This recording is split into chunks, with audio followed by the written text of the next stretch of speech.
There's a town in Nebraska with a population of 1. A woman named Elsie literally runs the entire municipality alone, the post office, the library, everything.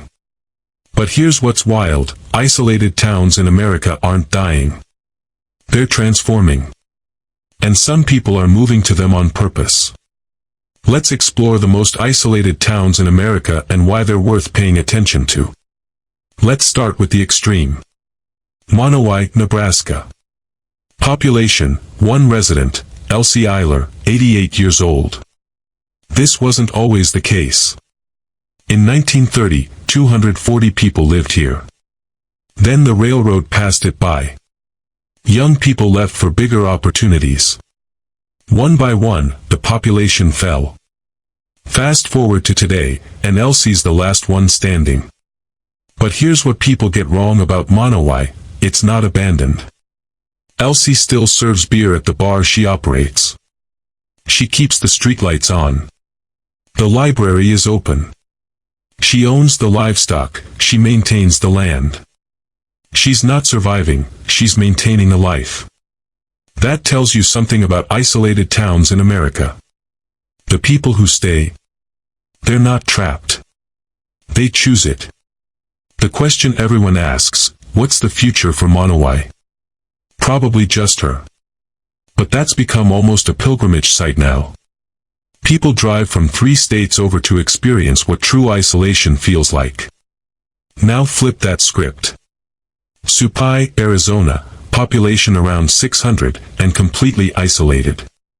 Here's why: you can't drive there. There are literally no roads. The only way in is by foot, horseback, or helicopter.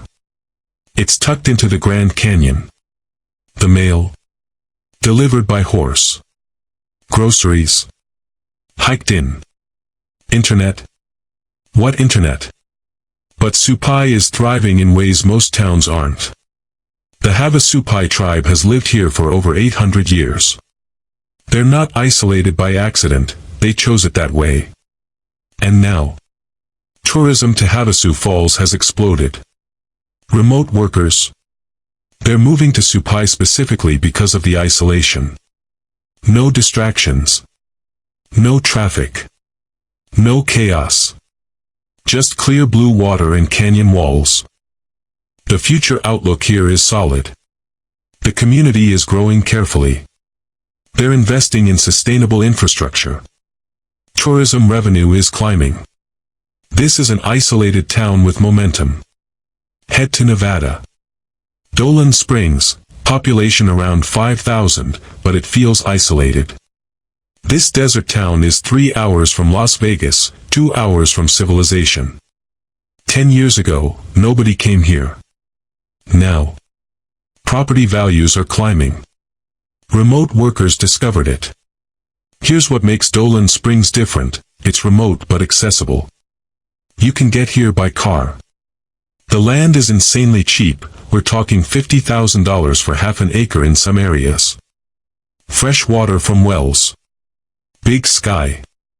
Total privacy. But you're not completely cut off like Supai. This is the sweet spot for emerging growth corridors in America. Isolated towns that aren't too isolated. Jobs are coming too: solar farms, distribution centers are expanding into Nevada's remote areas. Dolan Springs sits right in that zone. Appreciation potential. We're looking at a 6 to 7 out of 10 for housing growth. Affordability.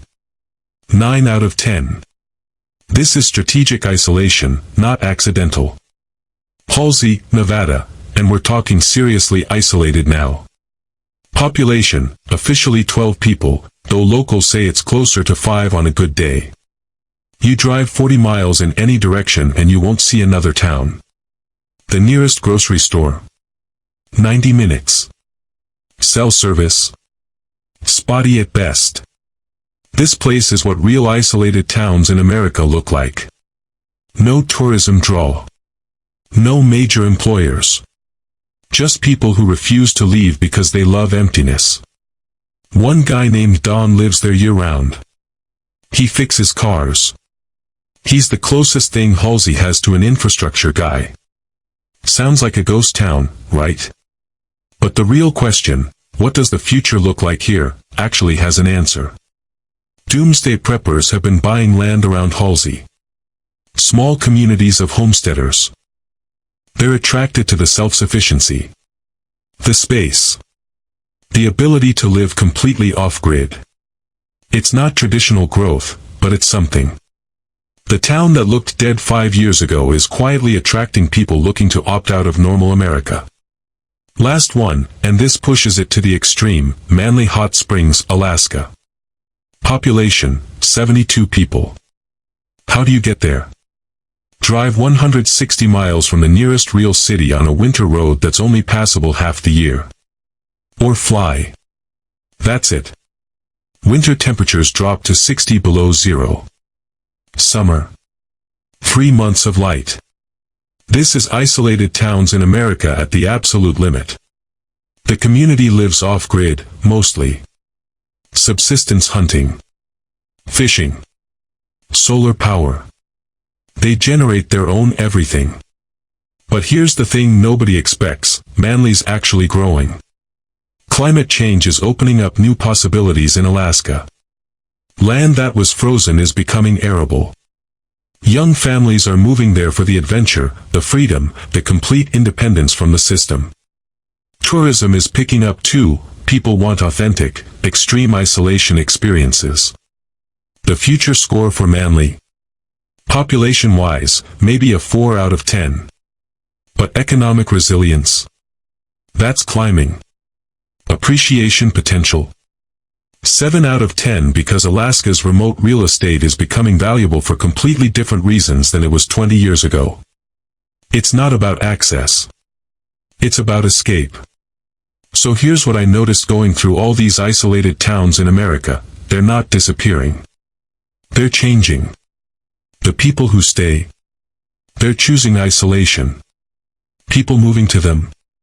Same thing. We're in a moment where the old American model, pack into cities, chase jobs, climb the ladder, is breaking. Isolated communities are becoming attractive again because they offer something the rest of America lost: quiet, self-sufficiency, real community. Monowise Elsie staying. That's a choice. Supai's tourism boom. Choice. Dolan Springs remote workers. Choice. Halsey preppers. Choice. Manly's climate adventurers. Choice. The towns that survive aren't the ones hoping people come back. They're the ones that own what they are. The real question is, which isolated town would you move to? And more importantly, how many other places in America are being completely misunderstood because we just don't look close enough? Drop a comment. Which isolated town seems most interesting? And if you want to see more hidden America stories, places nobody's talking about that are becoming something unexpected, hit subscribe. We're just getting started. See you in the next one.